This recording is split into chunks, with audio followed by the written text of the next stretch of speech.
Kenalkan, nama saya Syafri Fadli. Di sini saya sebagai pemateri ke-1. Saya Septiani Dianta Meningrum. Di sini saya sebagai pemateri 2. Saya Ulfa Nisa, saya akan membahas materi ketiga. Saya Sylvia Ramadhani Azhara sebagai pemateri 4. Perkenalkan, saya Syahwarani Rahmadini sebagai pemateri 5. Perkenalkan, nama saya Suhada sebagai pemateri ke-6. Saya Weni Delestari sebagai pemateri ke-7. Perkenalkan, nama saya Wahida, saya sebagai pemateri 8.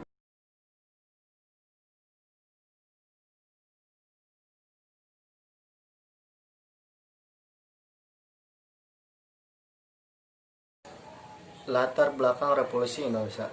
Pada awal abad ke-20, bangsa Indonesia mengalami kebangkitan nasional. Lahirnya golongan terpelajar akibat politik etis yang diterapkan oleh pemerintah kolonial Belanda mampu membangkitkan semangat nasionalisme bangsa Indonesia. Pergerakan perjuangan nasional dimulai pada 20 Mei 1908 yang ditandai dengan pembentukan organisasi Budi Utomo. Setelah lahirnya Budi Utomo, kemudian muncullah organisasi-organisasi lain yang bersifat nasional. Sejak tahun 1942, kedudukan pemerintah kolonial Belanda di Indonesia sudah berakhir dan digantikan oleh Jepang. Jepang berusaha mengambil hati orang nasionalis dengan menjanjikan kemerdekaan Indonesia dan mengizinkan penggunaan bahasa Indonesia dalam pergaulan sehari-hari. Pada tanggal 17 Agustus 1945, bangsa Indonesia memproklamasikan kemerdekaannya. Akan tetapi, Belanda tidak mengakui kemerdekaan Indonesia dan berusaha menancapkan kembali kekuasaannya di Indonesia. Bangsa Indonesia berusaha mempertahankan kemerdekaannya dan menyelesaikan permasalahan administrasi negara. Sejak saat itu, rakyat dan tokoh bangsa berusaha mewujudkan revolusi Indonesia. Yang A. Perjuangan bersenjata. Pada 14 September 1945, tentara Inggris yang menjadi wakil sekutu tiba di Jakarta. Pasukan Inggris yang bernama Allied Forces for Netherlands Indies atau AFNI dipimpin oleh Mayor Greenhalgh. Nah, kedatangan tentara AFNI didampingi oleh Charles van der Plas, wakil Belanda pada sekutu. AFNI bertugas mengatur pemerintah sipil di Jawa dan mengurus proses pemulangan tentara Jepang. Akan tetapi, kedatangan tentara sekutu Indonesia tersebut diboncengi pasukan Netherlands Indies Civil Administration atau NICA atau pemerintah sipil Hindia Belanda. Kedatangan NICA bersama Inggris tersebut menunjukkan Belanda ingin menancapkan kembali kekuasaannya di Indonesia. Kedatangan tentara sekutu yang diboncengi pasukan NICA menimbulkan perlawanan rakyat di berbagai daerah. Perlawanan dilakukan untuk mempertahankan kemerdekaan yang baru saja diperoleh. Perlawanan yang terjadi di berbagai daerah untuk mengusir NICA dan sekutu yaitu Pertempuran Surabaya, Pertempuran Palangan Ambarawa, Perjuangan Gerilya Jenderal Sudirman, Bandung Lautan Api, Pertempuran Medan Area, Pertempuran Margarana di Bali, Serangan Umum 1 Maret 1949 di Yogyakarta, dan Pertempuran 5 Hari 5 Malam di Palembang.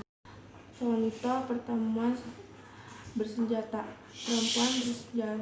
Perempuan 5 hari 5 malam di Palembang merupakan peristiwa perlawanan tentara Indonesia atau TRI terhadap seseorang pasukan tentara Belanda atau NISKA yang terjadi selama 5 hari berturut-turut sejak tanggal 1 hingga 5 Januari 1947. 1. Upaya Belanda harus menguasai kembali di Indonesia ditempuh dengan 3 cara, yaitu aksi militer, melakukan bentukan negara boneka, dan menjaga agar Indonesia tetap berada di bawah kekuasaan mereka. Konflik awal terjadi ketika Belanda menginginkan agar kota Palembang dapat dikosongkan segera. Namun pertimbangan tersebut ditolak oleh seluruh rakyat Palembang, sehingga berakhir dengan baku tembak pada 1 Januari 1947 di Palembang. Lilir dan penyerang Maska Barisan Pemberontak Republik Indonesia atau BPRI di Jalan Tempuruk menjelang hari kelima pertempuran setelah kekurangan pasokan logistis dan amunisi. Memutuskan untuk melakukan gencatan secara senjata, Indonesia mengirim Dr. Ahmad Kapau Yeni sebagai putusan dari perintah pusat untuk melakukan perundingan dengan pihak Belanda. Hasil perundingan menyepakati bahwa dari pihak Indonesia pasukan TRI dan perjuangan lainnya akan bertunjuk sejauh 20 km dari pusat kota dan hanya penyiksaan ARRI. Posisi dan perintah sipil agar tetap berada di kota Palembang. Sementara dari pihak Belanda, batas pos-pos mereka hanya boleh didirikan sejauh 400 km dari pusat kota. Gencatan secara tersebut mulai berlaku sejak tanggal 6 Januari 1947. B. Perjuangan diplomasi. Gambar tersebut menunjukkan susunan dalam konferensi meja bundar atau disebut KMB antara pihak Indonesia dan pihak Belanda. Perundingan tersebut merupakan perjuangan diplomasi untuk mempertahankan kedaulatan Indonesia. Perjuangan diplomasi dilakukan untuk mendapatkan dukungan publik internasional bagi kedaulatan Indonesia. Selain itu, perjuangan diplomasi dilakukan untuk menunjukkan kepada dunia internasional bahwa Indonesia telah merdeka. Perjuangan diplomasi Indonesia mulai dilakukan oleh pemerintah kabinet yaitu Syahrir pada 10 Februari 1946.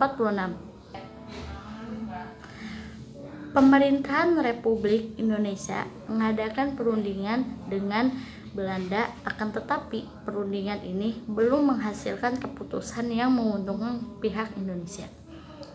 Pada 4 Januari 1946, Presiden Soekarno dan Wakil Presiden yaitu Muhammad Hatta beserta beberapa pemimpin memindahkan ibu kota Republik Indonesia ke Yogyakarta. Pemindahan ibu kota tersebut dilakukan oleh desakan Muhammad Hatta, Tan Malaka, Sri Sultan dan Hamengkubuwono untuk mengamankan pemerintah Republik Indonesia. Sementara itu, Perdana Menteri yaitu Sultan Syahrir tetap berada di Jakarta untuk mengusahakan negosiasi dengan Belanda. Beberapa usaha diplomasi yang ditempuh pemerintahan Indonesia pada masa ini antaranya perundingan Hoge Value, perundingan Linggarjati, perundingan Renville, perundingan Romroyen, dan konversi meja bundar atau KMB. Pihak Belanda terus berupaya mengusir kedaulatan negara Republik Indonesia. Belanda juga melancarkan agresi militer sebanyak 2 kali, yaitu agresi militer 1 pada 21 Maret 1947 dan agresi militer 2 pada 19 Desember 1948. Pada akhirnya, setelah melalui perjuangan panjang, Belanda mengakui kedaulatan Indonesia pada 27 September 1949 dan mengakui kedaulatan ini dilakukan sesuai hasil konversi meja bundar atau KMB yang disepakati pada tanggal 21 Agustus sampai 2 November di Den Haag, Belanda. Pengaruh Revolusi Indonesia pada masa kini. Revolusi Indonesia terjadi pada kurun waktu 1945 sampai 1949. Menjadi periode terpenting bagi bangsa Indonesia. Bangsa Indonesia menjadi lebih memahami arti kemerdekaan dan kedaulatan. Adanya usaha pendudukan kembali wilayah Indonesia oleh Belanda menyebabkan nasionalisme bangsa Indonesia semakin meningkat. Dukungan untuk mempertahankan kemerdekaan yang baru diperoleh mengalir dari berbagai negara dan lapisan masyarakat. Periode revolusi juga memperkenalkan Indonesia dengan sistem pemerintahan. Pada awal kemerdekaan, negara Indonesia berbentuk republik dengan presiden sebagai kepala negara dan kepala pemerintahan. Pada masa revolusi Indonesia sempat menerapkan sistem parlementer. Dalam sistem parlementer, pemerintahan dipimpin oleh seorang Perdana Menteri, sedangkan presiden hanya bertugas sebagai kepala negara. Hingga saat ini, Indonesia berbentuk sebagai negara kesatuan yang menganut sistem presidensial dan republik. Presiden Indonesia bertindak sebagai kepala negara sekaligus kepala pemerintahan. Presiden dipilih langsung oleh rakyat melalui pemilihan umum untuk masa jabatan 5 tahun. Pemilihan presiden secara langsung menunjukkan pelaksanaan sistem demokrasi dalam penyelenggaraan pemerintahan di Indonesia. Kesimpulan, Indonesia sudah menyatakan dirinya sebagai negara merdeka. Namun hal itu bukan berarti keadaan dalam negeri menjadi tenang. Kemerdekaan itu harus dipertahankan dari ancaman yang asing. Untuk mempertahankan kemerdekaan, pemerintah Indonesia menempuh 2 cara, yakni perjuangan diplomasi dan perjuangan bersenjata. Perjuangan diplomasi melahirkan beberapa perjanjian, sedangkan perjuangan bersenjata mengakibatkan terjadinya beberapa pertempuran. Sekian dari saya. Wassalamualaikum warahmatullahi wabarakatuh.